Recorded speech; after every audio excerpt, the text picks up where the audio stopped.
नमस्कार दोस्तों, आपका स्वागत है अपनी YouTube चैनल PFP में। आज हम TCS के बारे में चर्चा करने वाले हैं। स्टॉक फिलहाल हमें वीक होता हुआ नज़र आता है। बायबैक तो हो गया, लेकिन स्टॉक में वो प्राइसेस देखने को नहीं मिले हैं जो कि सब लोग एक्सपेक्ट कर रहे थे कि स्टॉक अभी बायबैक के प्राइस पे चला जाएगा। उल्टा हो रहा है, स्टॉक नीचे आता हुआ नज़र आता है। तो ऐसी सिचुएशन में एज ए रिटेल इन्वेस्टर हमें क्या करना चाहिए, इसके बारे में आज हम चर्चा करने वाले हैं।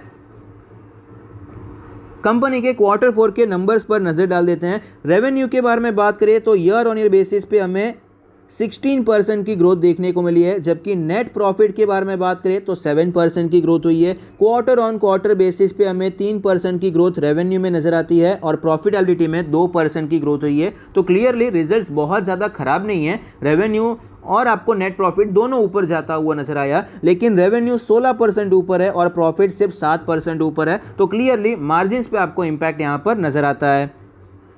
फंडामेंटल्स के बारे में बात करें, प्रोडक्ट वाइज रेवेन्यू ब्रेकअप के बारे में बात करें तो कंसल्टेंसी सर्विसेज से 99.2% का रेवेन्यू आता है। इक्विपमेंट और सॉफ्टवेयर लाइसेंस से 0.8%। वर्टिकल्स के बारे में बात करें, कंपनी अलग अलग वर्टिकल से पैसा कमाती है। बैंकिंग, फाइनेंशियल सर्विस और इंश्योरेंस से 32.2%, रिटेल और CPG से 15.1%, कम्युनिकेशन मीडिया से 6.5%, मैन्युफैक्चरिंग से 9.9%, लाइफ साइंस और हेल्थ केयर से 10%, रीजनल मार्केट एंड अदर से 17.6%। तो मेजर कंट्रीब्यूशन BFSI सेक्टर से आता है। कल या परसों हमने इन्फोसिस का भी डिस्कस किया था, वहां पर भी आपको सिमिलर सिचुएशन नजर आती थी। 32% के आसपास मेजॉरिटी चंक आपको BFSI सेक्टर से दिखाई पड़ता है, लेकिन ओवरऑल फिर भी अच्छे खासे वर्टिकल्स में यहाँ पर डाइवर्सिफिकेशन दिखाई पड़ता है। क्लाइंट ब्रेकअप के बारे में बात करें तो US डॉलर्स में 1 मिलियन से ज़्यादा के जो पेमेंट वाले क्लाइंट्स हैं वो 43.7% है, 5 मिलियन से ज़्यादा वाले 23.6% है, 10 मिलियन से ज़्यादा वाले 16.2% और 20 मिलियन से ज़्यादा वाले 9.9%। लोकेशन वाइज ब्रेकअप के बारे में बात करें, नॉर्थ अमेरिका से 50.5% का रेवेन्यू आता है, लैटिन अमेरिका 1.7%, यूके से 15.9%, Europe excluding UK 16%, Asia specific excluding India और मिडिल ईस्ट 8.8% और इंडिया से अप्रॉक्सीमेटली 5-6% का रेवेन्यू आता है। फाइनेंशियल ट्रेंड के बारे में बात करें तो आप देख पाएंगे फाइनेंशियल ट्रेंड हमें बढ़ता हुआ नजर आता है, प्रॉफिटेबिलिटी आपको बढ़ती हुई नजर आई है। तो ओवरऑल फाइनेंशियल ट्रेंड अच्छा है, ग्रोथ आपको अच्छी नजर आती है। कारोबार बहुत बड़ा हो चुका है, लाखों करोड़ों में रेवेन्यू होता है, हजारों करोड़ों में प्रॉफिट होता है, इसलिए बहुत ज़्यादा हाई डबल डिजिट ग्रोथ तो यहाँ पर देखने को नहीं मिली, लेकिन थोड़ी बहुत ग्रोथ आपको नजर आती है। शेयर होल्डिंग पैटर्न के बारे में बात करें, टोटल प्रमोटर होल्डिंग है 72.3%, जिसमें से थोड़ा सा हिस्सा हमें प्लेज भी नजर आता है। Mutual fund 3.22%, other DII 4.59%, FII 14.15%, retail and other category 5.74%।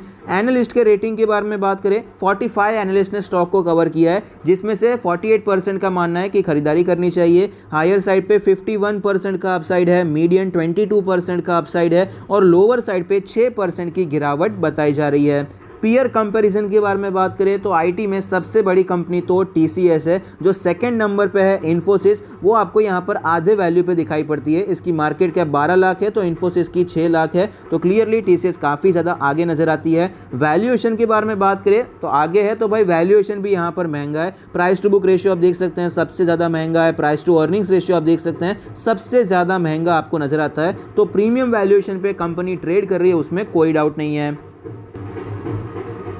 Stock के चार्ट पर हमें क्लियरली पता चलता है कि 4000 के लेवल पे यहाँ पर हमें ट्रिपल टॉप देखने को मिला, या फिर आप डबल टॉप भी कहेंगे तो भी कोई इशू नहीं है। तो यहाँ पर हमें गिरावट देखने को मिली, काफ़ी ज़्यादा इंपॉर्टेंट सपोर्ट था, एक बाउंस बैक भी आया, लेकिन वापस स्टॉक हमें नीचे आता हुआ नजर आया और एट लास्ट यहाँ पर हमें ब्रेकडाउन वाली सिचुएशन दिखाई पड़ती है। 20 डेज के मूविंग एवरेज ने तो क्रॉसओवर कर दिया है, 50 डेज का मूविंग एवरेज भी तैयारी में नजर आता है कि यहाँ पर आपको क्रॉसओवर देखने को मिल सकता है। डेली RSI 33 का लेवल है, मोमेंटम नीचे के साइड पे ज़्यादा है। वीकली चार्ट के बारे में बात करें तो स्टॉक अपने 100 वीक्स के मूविंग एवरेज को अप्रोच करता हुआ नजर आता है। वीकली RSI 36 है, वीकनेस है, यहाँ पर एक्चुअली ओवरसोल्ड कंडीशन की तरफ हमें ये बढ़ता हुआ नजर आता है। मंथली चार्ट के बारे में बात करें तो 20 मंथ्स के मूविंग एवरेज पर फिलहाल ये स्टॉक ट्रेड करने की कोशिश कर रहा है, सपोर्ट लेने की कोशिश कर रहा है। 54 का मंथली RSI है, अप्रॉक्सीमेटली एक साल से ज़्यादा ऐसा था कि ये 60 के ऊपर ही चल रहा था, मोमेंटम काफ़ी स्ट्रॉन्ग था, लेकिन फिलहाल हमें मोमेंटम खत्म होता हुआ नजर आता है।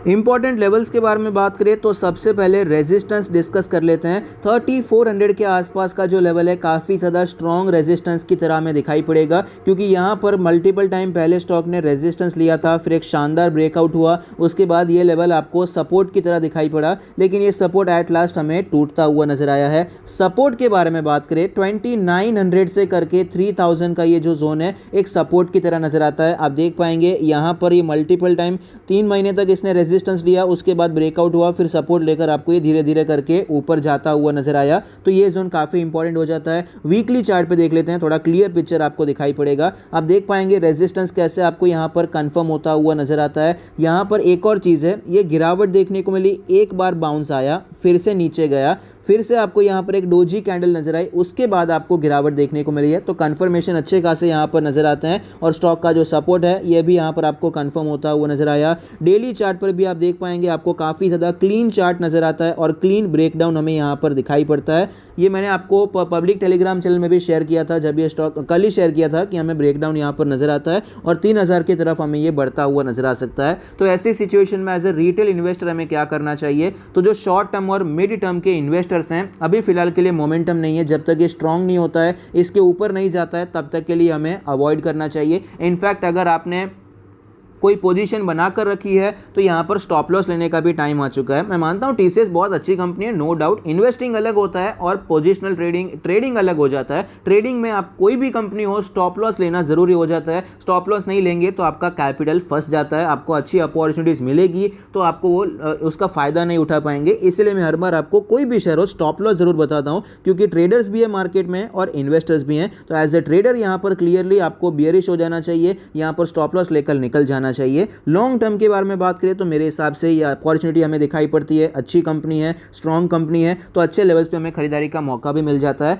तो यहाँ पर शॉर्ट टर्म मिड टर्म के लिए अवॉइड करना है, लॉन्ग टर्म के लिए इस जोन में खरीदारी के बारे में सोच सकते हैं। जल्दबाजी करने की जरूरत मुझे दिखाई नहीं पड़ती है, क्योंकि जिस हिसाब से इतना क्लीन चार्ट यहाँ पर नजर आता है, क्लीन सपोर्ट आपको ये टूटता हुआ नजर आता है, यहाँ पर आपको लोअर हाइज भी लगते हुए नजर आए, तो मेरे हिसाब से 3000 का लेवल कोई बड़ी बात नहीं है। 3000 का लेवल आपको दिखाई पड़ सकता है, जहां पर हम खरीदारी के बारे में सोच सकते हैं, इन्वेस्ट करने के बारे में सोच सकते हैं।